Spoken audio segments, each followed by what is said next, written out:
Good evening. Welcome to the Town of Hanover Select Board meeting of May 2nd, 2022. As always, we're here tonight to have some fun and do good work for the town. And our first order of business is public comment. Hearing none, I'm going to jump to other business so that Rob can give us an update on some of the warrant articles and not have to spend the whole night here with us. Right. You're on. Enter stage left. Enter stage left. Please introduce yourself. Good evening, I'm Rob Houseman, the Director of Planning and Code. Rob. So, Bill, do you want to, you kind of. Yeah, I asked for Rob to come visit to make sure that we can explain what the warrant articles say related to planning. Because I was fumbling. I just acknowledged someone asked me a question. I could not answer it based on information. So I don't need to go through all of them, but the first couple I think are just cleanup. So I really would like to talk about the two that are related to housing, and also the one that's West Wheelock related, which redistricting or whatever the right title is. So that's my questions. Starting with 16 or something. So I don't know if you want. 7 through 11. Seven. Yeah, 7 let through me- 11. Right. There's Yes. 4 of them. It's 8, 9, 10, and 11. Articles 8, 9, 10, and 11. Yeah, Amendments 7, 8, 9. correct. Certainly. So we have two definitions proposed for the definition of family. The current definition takes into consideration a non-traditional, both traditional family and non-traditional families that exist today. It's fairly broad, but it specifically excludes more than 3 students enrolled in college, right? Undergraduate students enrolled in college. So the definition for a family allows for individuals to live together as a single unit, share utilities, expenses, and common ownership of property and dwelling constitute a family by our current definition. That definition of 3 unrelated is also tied to what is known as NFPA 101, the Life Safety Code, which says that 4 to 16 persons living in a dwelling is considered a group or rooming home, which triggers a higher level of code for exit signs and alarms and other things. So our zoning ordinance mirrors NFPA 101, making a distinction between family unit, unrelated, and a dwelling. The proposal will set that aside. One proposal has a multiplier of 2 persons per bedroom, meaning that if I have a 5-bedroom house, I could have 10 unrelated persons living in it. The other proposal would have maintained a minimum of 3 plus 1 person per bedroom. So if I have a 5-bedroom house, I would have a minimum of 8 persons in that house. We set aside the current rule that we have. The tricky question is, what does it mean for the town of Hanover? In the sense that our ordinance several years ago was amended to include a reference to any of the state regulations or ordinance in place, the more restrictive shall be. And since we adopted, or the state has adopted NFPA 101, I think NFPA 101 would supersede this definition in our zoning. That said, council will legal opine on it. Questions about the 2 definitions of family. So these are amendments 8 and 9, or Yes. 8 and 9. amendments 8 and 9. They were- Articles 8 and 9. Articles 8 and 9. Amendments and 7 and 8. And they were petitioned to the planning board. And the planning board, what was their position? Certainly.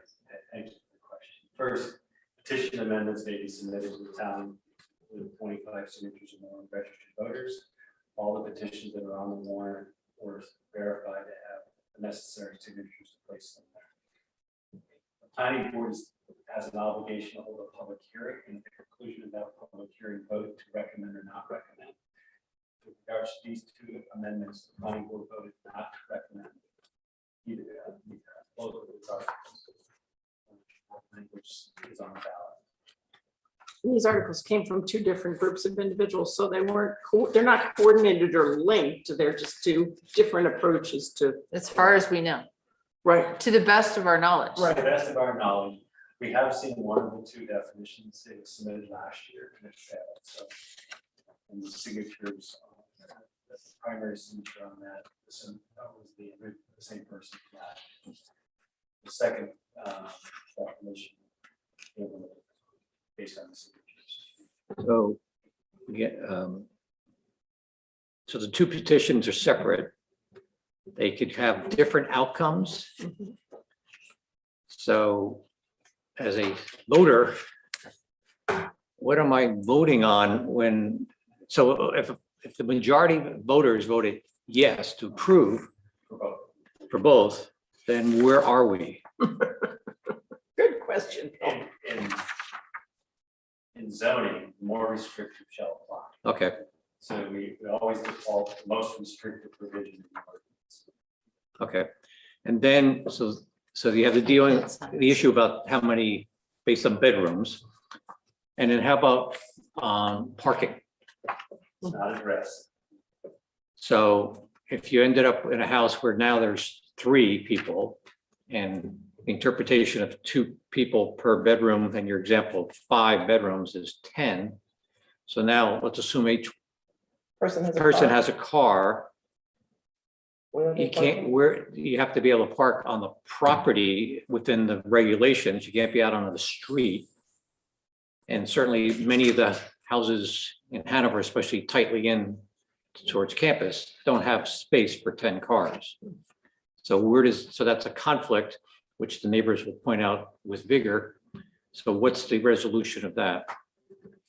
The parking multiplier for the town of Hanover is not based on occupancy of bedrooms, it's based on unit.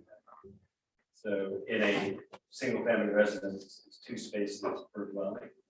And in a multifamily, they're looking at one.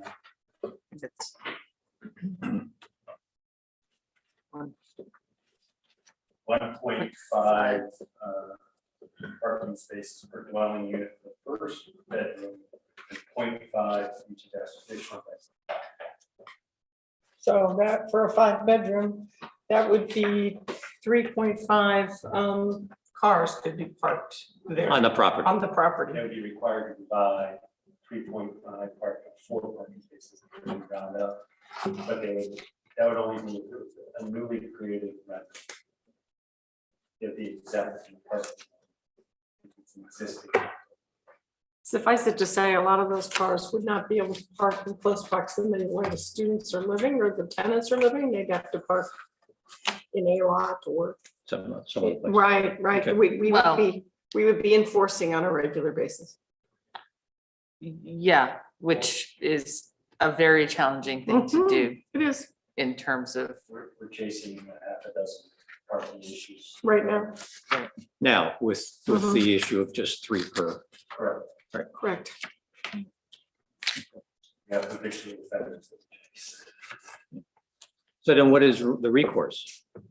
When the residents who are renting that house don't abide by the rules?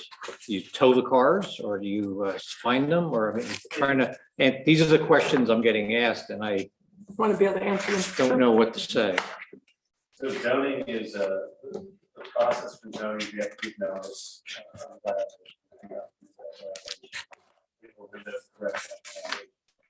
Violation is corrected, it's the slate clean, and they start all over.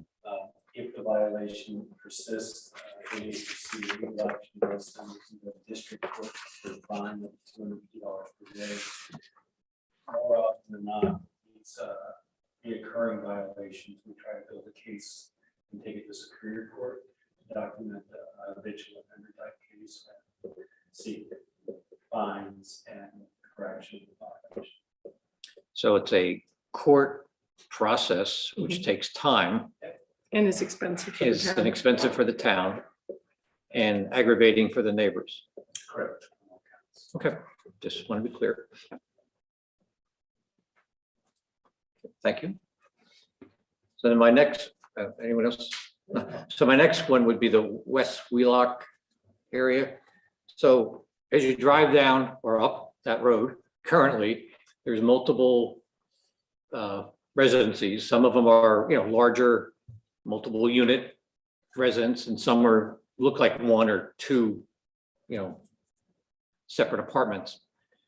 They look like, some of them look at least 3 stories high. At least they have the windows on the top floor with, pitch roof. I'm not sure that's a bedroom or an attic, but that's the height. So with this amendments, what would be the outcome? Excellent question. So if we're looking at what's permitted today versus what's proposed, maximum building height go from 35 feet.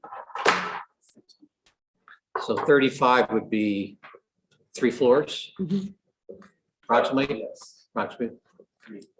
And then you said it could go up to 60, so almost 2 times the current height as I look at the building, which would be a high rise in Hanover, relatively speaking. Yeah. Mhm. I mean, how many buildings are that high in Hanover, just besides a dorm? I think life science is our. Some of the, some of the, I mean, the college, putting aside the college buildings, Yeah, I and don't, dorms, I'm not, There are no structures in Hanover. yeah, okay. The entire Umblebee's block, for instance, does not come That's- close to the Palma. That's Yeah. 4. The maximum building height downtown, there, a special exception is 40 feet. So, and then, so you're going twice as high potentially, and you can only go as wide as the regulations state based on lot size, right? So, side yard, rear yard. yeah, I mean, all front the, yard I know, setbacks. and so again, it gets back to where are all the cars? I believe the setbacks are different than the So proposal. yes, the setbacks are different. Right. No, but there are setbacks, and I mean, But I think there's no setbacks in the rear. Well, in the I zone, if it abuts the I zone, there are no setbacks. In the districts that abut the GR zone, the west end neighborhood. so that so if you're going towards the bridge, towards the river, On your that's left, to the to left, yourself. above. Uh-huh. The houses are above that side, is that, Yeah, okay, yeah, that's what I thought. zoning district map. Proposed. So the neighbors who live above there, which is quite a high pitch or whatever the right word is, they're looking right now at a 35-foot max. And under this proposal, the current buildings, I assume, would be torn down and new ones go up to potentially up to 60 feet high. Correct. The So- setbacks also change. It's a 5-foot setback front. It's a 5-foot setback from the front, side, and rear as proposed. The build to line and a percent of the building face based on length of the building. It needs to be within the building, in the build to line. And then a 6-foot relief to break up that building. Parking standard is different also. Significant. So fewer parking spaces required per unit. We're checking, we're having some video issues on channel 1084.5, so we're just, Joanna's checking, because someone texted her to say, hey, I can't see. Oh. Sorry, I was trying to do it discreetly. Oh, yeah, well, sorry. To no avail. To no avail, sorry. So the parking requirement As soon as I hear, I'll let you know. requires fewer parking No, spaces. it's not. No, Yes, the parking standards go from, I'm sorry, yeah, sorry, we're just trying to get the the parking video. standards go from that 1.5 plus bedroom multiplier, 0.5 multiplier, to 1 space for efficiency studio and 1 bedroom, or 0.5 spaces for efficiency studio or 1 bedroom, 1 space for 2 bedroom or larger, and 1 space assigned for vehicles available for rent. So there's a vehicle share program baked into this. It's a lot. So my assumption would be that, assuming most people had a car in that larger building, 60 feet high, they're all not going to be able to park there. So they'd end up again in lot A or. Well, So they would, in order for this to go through, there's planning board review. And so the parking has to be resolved before it could be, you can't necessarily go 6 stories high and not have your parking resolved, right? But the minimum standards are significantly less. Right. The idea being that this is on a transit route. In theory, you'd be attracting individuals who Don't have cars. don't want to. No, it's- Students, graduate students who can't afford a car, don't have a car, don't have a need for a car. Yeah.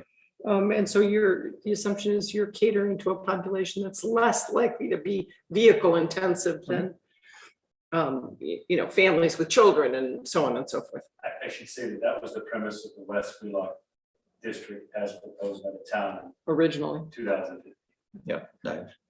Which failed at that Yes. time. And so it's been resurrected by a group of petitioners to help address, in their minds, affordable housing, at least the way I read the That's the way it was- petition. That's the way it was written. Right. Who were the petitioners? The student, it was mostly students as best I can tell, given their addresses, and it's the same group that submitted the family definition of the two per bedroom.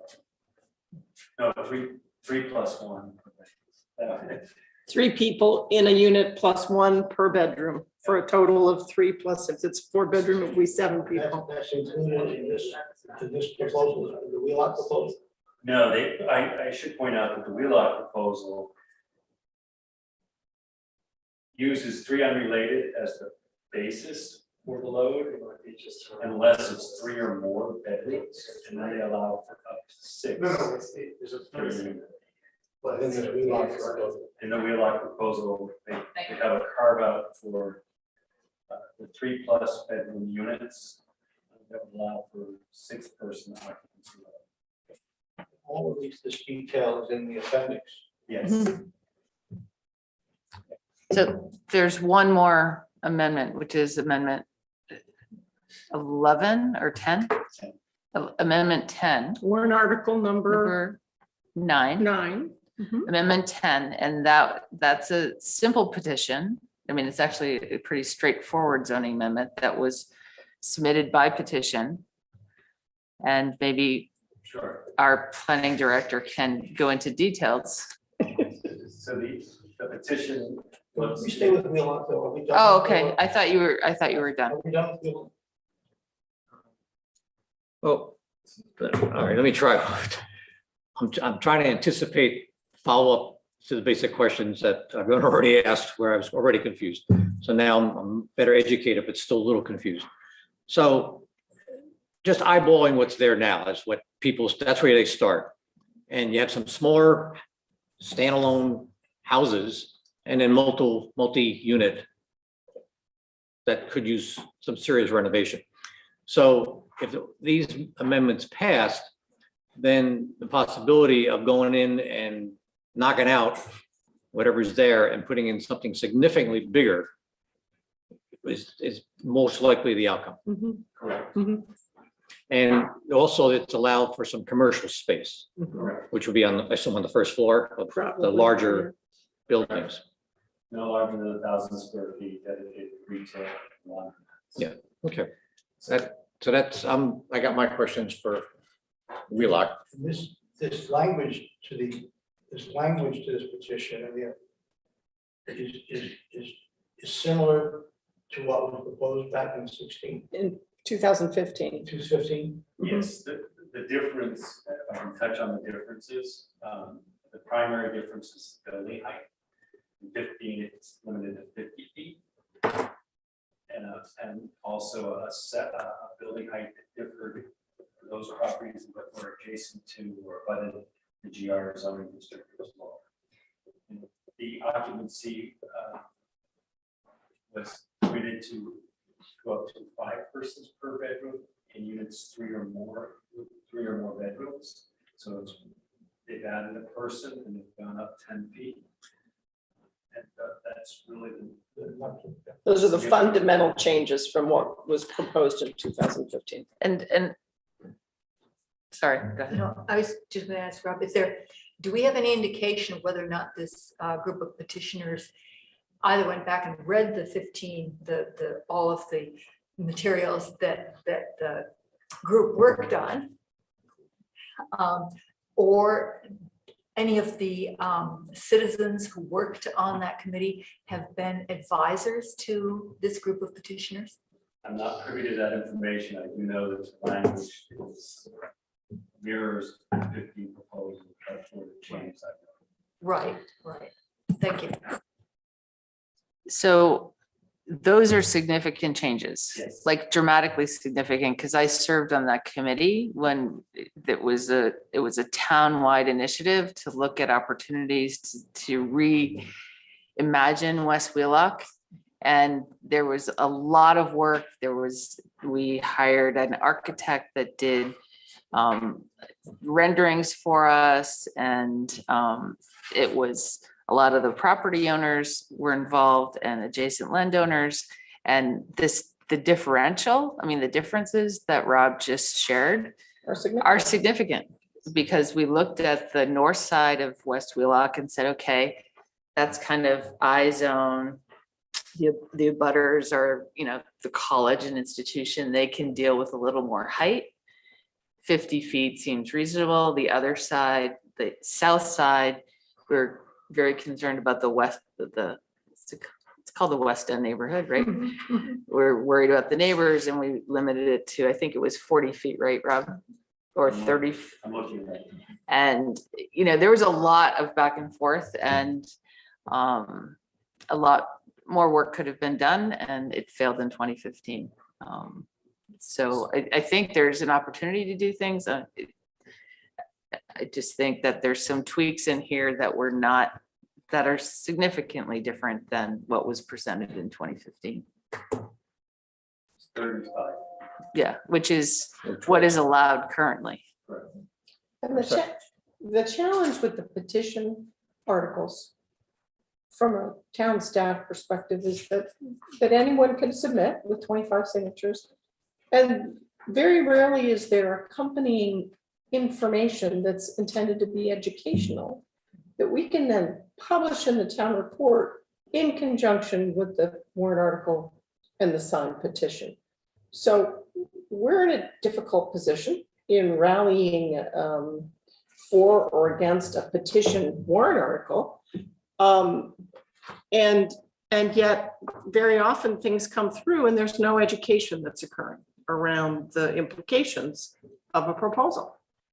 Short of the town requiring, as part of the submittal of petition warrant articles to the zoning amendment, that petitioners need to submit accompanying information packets that can be published in the town report so that people have background. It's really difficult to get the word out about these petitions and run the risk of being subject to criticism for attempting to defeat a petition. That is the challenge that your staff. But that's a statutory, we would have to change the statutes in order to do No, that. I think we could, Joanna, That would need to solve your problem, because then you just have a pro. You would never come. you're right. And you're still dependent on the voter to do their homework. And it's increasingly difficult to get folks to spend the time to do their homework on warrant articles. And so it's an awkward situation. And Joanna's right.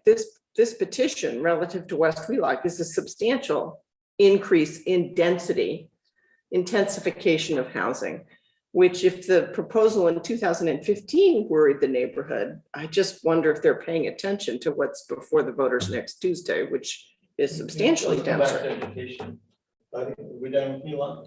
No, you said it and I just missed it. I was, the 2015 proposal on I call it the neighborhood side, would have been south side, 35 feet. 35, okay. And on the, College side. would have been 50. 50, And this proposal is 60. Irrespective of the 60 on both sides. Mhm. Okay, thank you. If I may, because I served on the committee in 15, not only did we do heights, but we were also looking at whether or not you back into a hillside. We looked at streetscapes, we looked at how many cuts there'd be into, we looked at parking behind the buildings. And the fact that we had all those landlords sitting at the table with us made it a very powerful group. I would fault us in the fact that for some reason our education efforts were not enough. I think that one thing that has happened between now and 15 is that the chorus of we really do need affordable housing, we really do need workforce housing and so forth has only grown. And a lot of people have been talking about a denser downtown. I would submit that if the 15 committee were reconstituted and we did all of that work, or at least presented all of that work again, we might be more successful. However, I think it's important to note that this is really complicated. I think it's really Yes, good yes. that, Bill, you raised this as an issue because we are in a really awkward position. And quite honestly, you know, some of us work in this field and it is as clear as mud when you read what has been presented. So Right. having expectations of anyone doing homework, Right. that's baloney. I mean, that is Dense material. well, and it's not clear. Right. And I think that if there's anything that the town can do, and if it doesn't require statute, if we can actually, you know, if the planning board can say, as a matter of course, or change the zoning to say, should you want to petition the zoning amendment, you have to present information and the planning board can provide data, then we should be doing that because we, you know, it's important that our constituents or our residents know what they're voting on. And it's probably, I think it's important that our professional staff and those who serve on the planning board provide this information. And I think when you read that amendment, the planning board supported this one.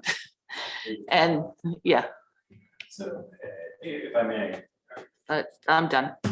I'm off my soapbox for a few minutes. Just give me, I have to catch my breath. so it's always my recommendation to deny request for zoning amendments through petition because they're not vetted in the same way the traditional zoning amendments are. They're fixed. Language can't be changed. It must be presented. It must be presented on the ballot, and it must be presented as written unless it's not written. And in these cases, the town spends a significant amount of effort in public outreach in advance of our normal zoning process, seeking Input. information from the community about what zoning amendments should occur. And then the planning board discusses whether they're going to take them on and read that process starting mid-October, November. So there is that, you know, vetting, public process, modification based on feedback, and an understanding of the public as to how this came to be and where it's going for ballot consideration. Unfortunately, petition amendments must be presented as written on the ballot with only one note attached, whether they're recommended or not. The last. So, maybe There's one more. one more, then we'll talk about. Yeah, there's one more warrant article. No, yeah, so there's one more amendment we should talk about. So there's the last amendment, I think, I shouldn't speculate as to why it's been presented, but it's an attempt to remove student residence, which is fraternities, sororities, and dormitories for all practical purposes, from uses permitted by special exception to uses permitted by right, and to remove ground-mounted solar system. I'll speak to what that means in a second, from uses permitted by special exception to uses permitted by right. I'm going to flip it and talk about solar first. Currently, accessory solar, or ground-mounted rooftop, is permitted by right today. So that if we have, like town hall has solar on the roof, that's accessory to this building. It doesn't have an extra process. All the roof mounted solar and ground mounted solar in the I zone was permitted as accessory, so it didn't trigger that special exception process. The ground mounted solar, this would move it out of, we're talking about utility scale solar in this case, so large, Like we have at Grassroots. Arrays. Mhm. large arrays, independent of a use, not behind the meter or net metering into the system, but a utility scale. It would eliminate the special exception process to deal with impact on the character of the neighborhood, and all the other issues associated with the traditional special exception process. The second part of it would also remove student residents out of the special exception process in the I zone and permitted by right. To be candid, as a professional planner, I think it's where it belongs. The I zone is the institution zone, and student residents are subordinate to and accessory to the institution as a whole. However, the petition process doesn't allow for a full vetting of the discussion.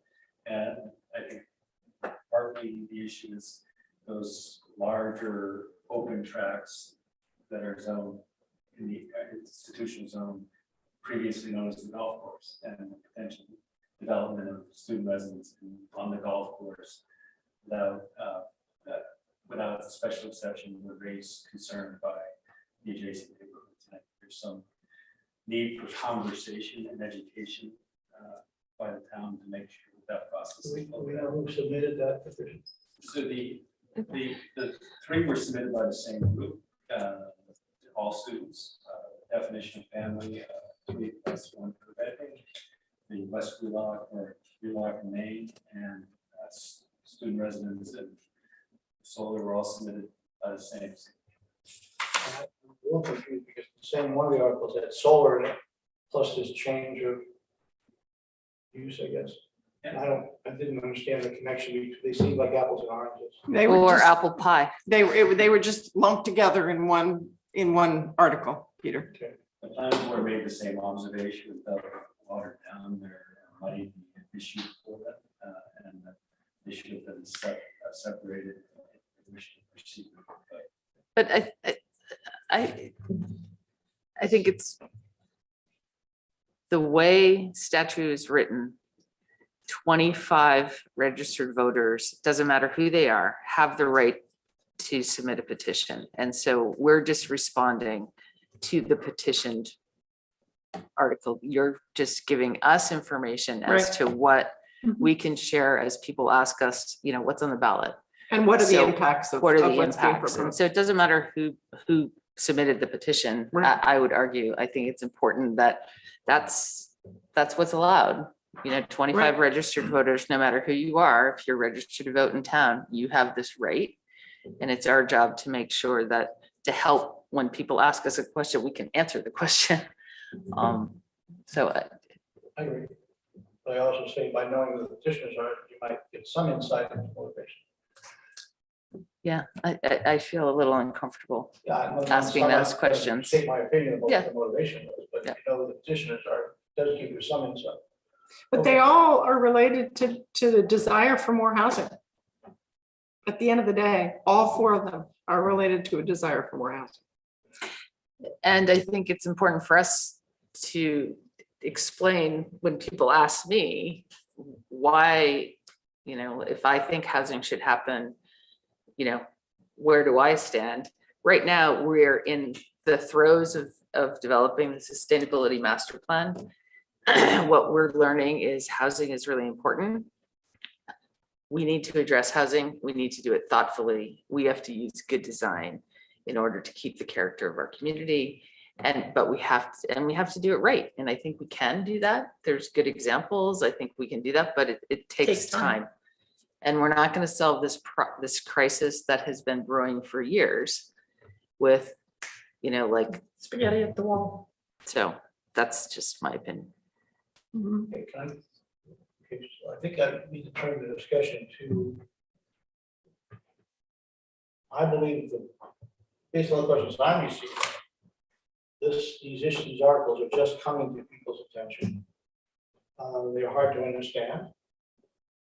This question of what additional educational efforts we might take prior to town meeting to afford this kind of discussion, if there is such a vehicle. And I guess I would think that's appropriate. Again, we can't take a position, but we can always describe the articles, describe the impact. People can make their own judgment as to whether they want to go forward. So is there anything we should be doing in addition between now and town meeting to open up educational opportunities? So it's unfortunate because in prior years, the planning board had done some CTV programs on zoning amendments, and that didn't happen this year. And I do think that about the best we can do, Peter, with such short notice is I warned Rob about this earlier today.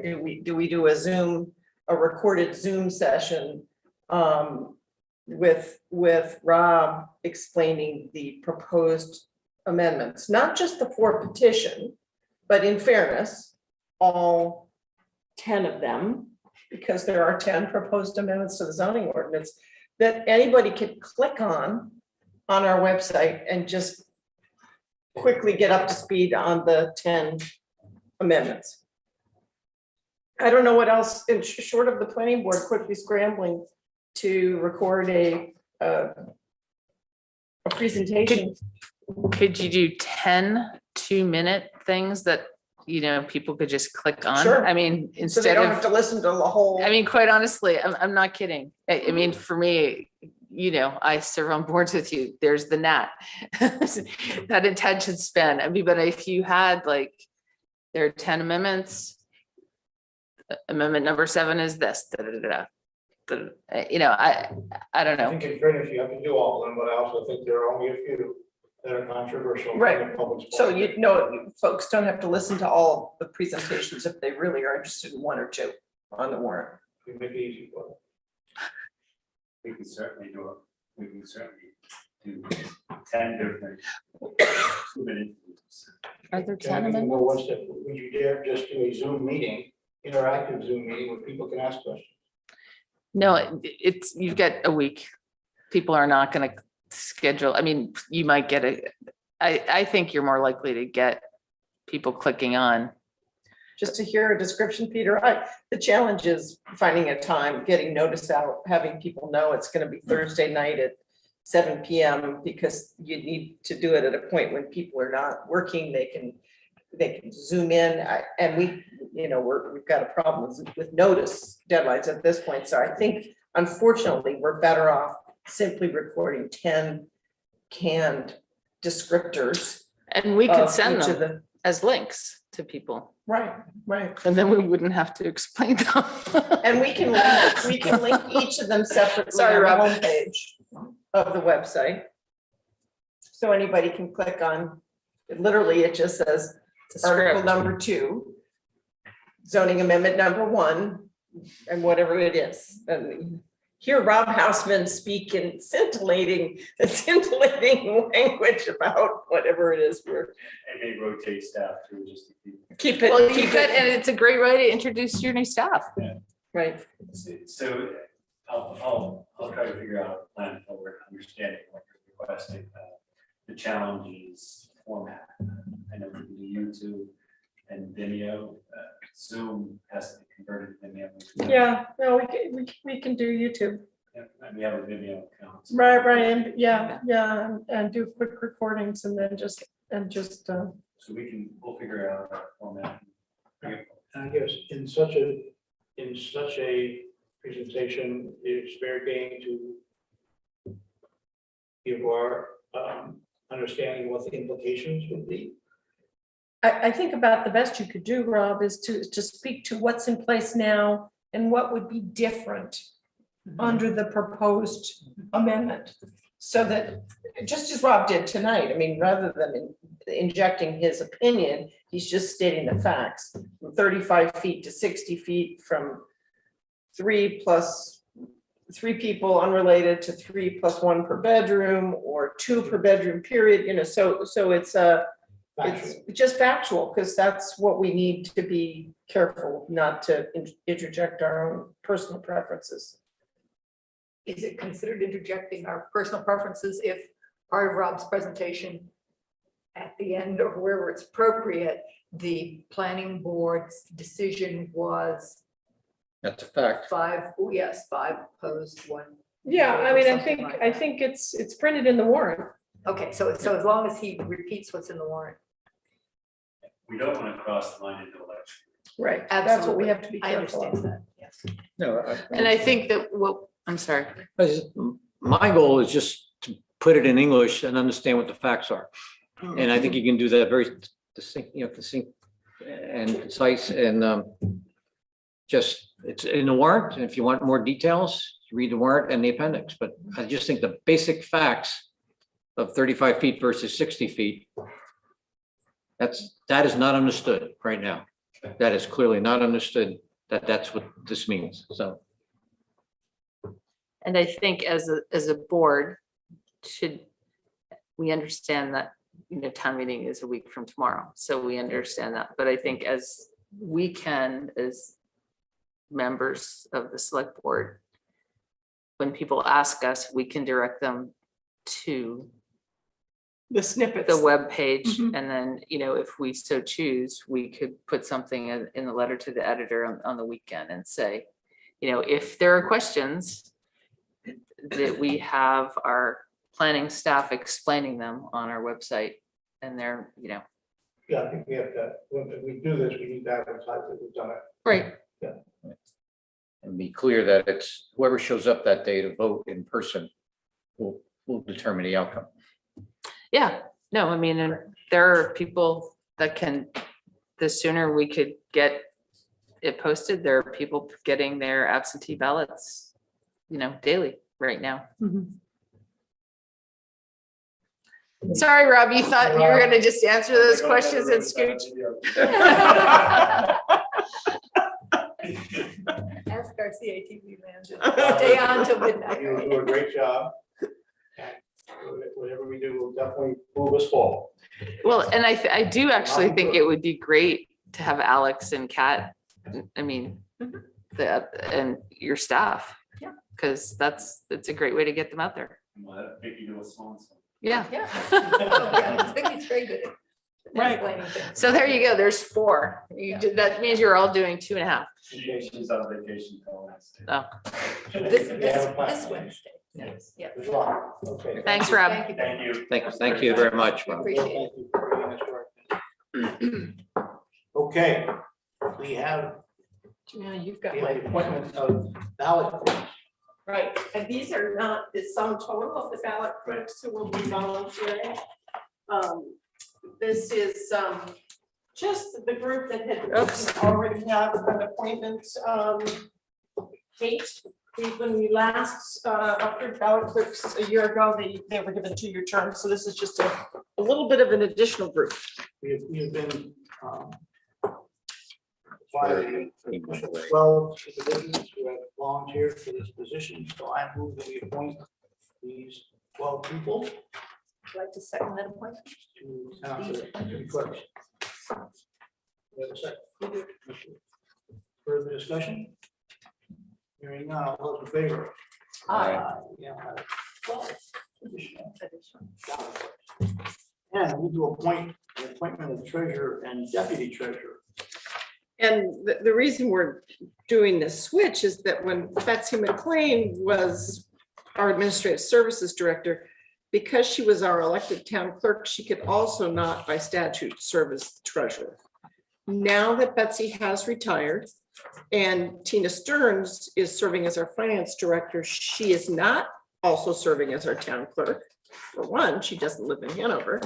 So we can now reverse this appointment and have Tina appointed as the treasurer and Pat Kudermarsh as the deputy treasurer. So move. I'll second. All those in favor? Aye. We now have treasurer and deputy treasurer.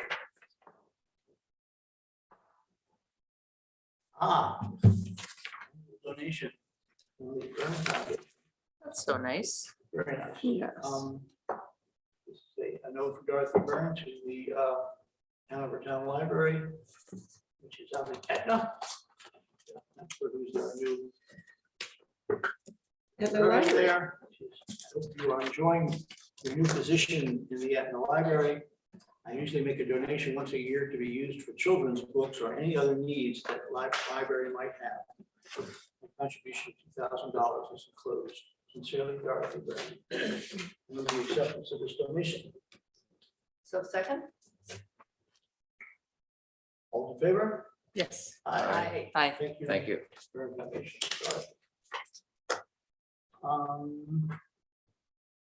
Banner requests. Yes, and we can accommodate this request.